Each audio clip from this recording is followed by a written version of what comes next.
Hi everybody. So today I wanted to do a comparison between full frame and crop sensor cameras. So I just recently upgraded to a full frame camera a couple months ago. So these are my own personal observations that I've made from jumping from a crop to full frame. So my prior body was a Nikon D7000, which in the Nikon difference from a crop sensor to a full frame, it's a 1.5 crop factor.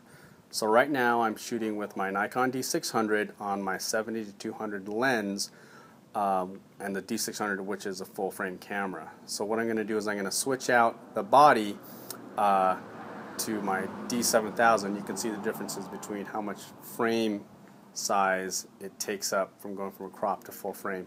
Now I'm using my 70-200 lens because that lens has a tripod mount and it'll allow me to switch the bodies without changing the frame, so the lens will remain stationary.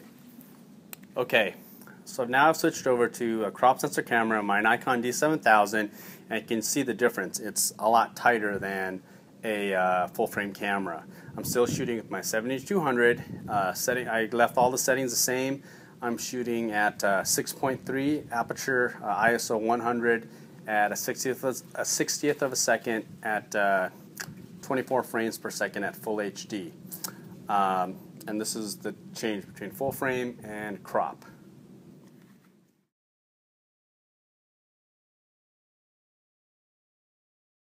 Alright, another one of the differences I've noticed when going from a crop sensor camera to a full frame camera is I have more control over my depth of field. Because the frame is larger, it allows me to get closer to my subject and still fill the frame.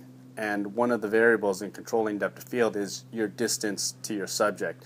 So the closer you are to your subject, the narrower your depth of field, and the farther, the greater your depth of field. So because a crop sensor camera is smaller, let's say I wanted to take a headshot, let's say I had my 85mm prime, which is my favorite portrait lens. If I wanted to take a headshot, I'd have to back up to be able to get, let's say, a shoulder shot, because otherwise it would just take, the only thing I'll be able to get in the frame is like their head, right? So if I wanted to get the most shallow depth of field, I wouldn't be able to do that because I can only get so close without me cutting off the frame. So with the full frame camera, it'll allow me to do that. I can get closer and still be able to fill the frame, say get a shoulder to head shot with my 85 prime and still be able to achieve that shallow depth of field. So I'll put up a couple examples here.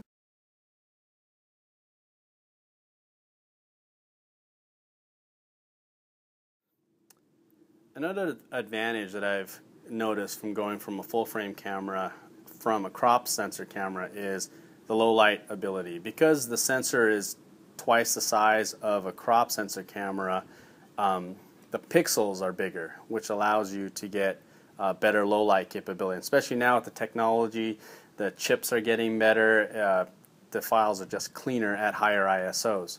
So that's a big advantage, especially if you're a low light shooter. You're indoors, you don't want to use flash. I don't like using flash, especially when it's on the camera. I mean, I like using flash, but just not when it's on the camera. I like using off-camera flash. So in a quick snap, I'll just, if it's dark, let's say in a party, I feel comfortable cranking up the high ISOs and still getting a usable image with a full frame camera, which is a big deal. Otherwise, with a crop sensor, it's kind of iffy depending on how high you can crank up the ISO and you still feel comfortable using it. The full frame camera, it's definitely at least a stop, if not two, better than a crop sensor. So in conclusion, those are the three things that I've noticed that are a big deal from going from a crop sensor camera to a full frame camera. One, you get a bigger frame, so which in turn allows you to get closer to your subject so you can control. You have better control over your depth of field, which is a big deal to me. I like that shallow depth of field look, and a full frame camera just allows you to get that even better.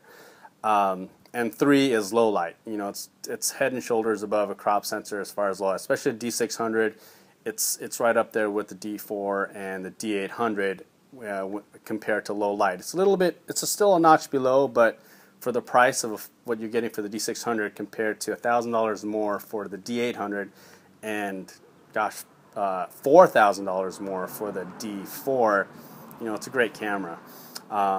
So those are my conclusions. If you had any questions or comments, please leave them below. Thanks.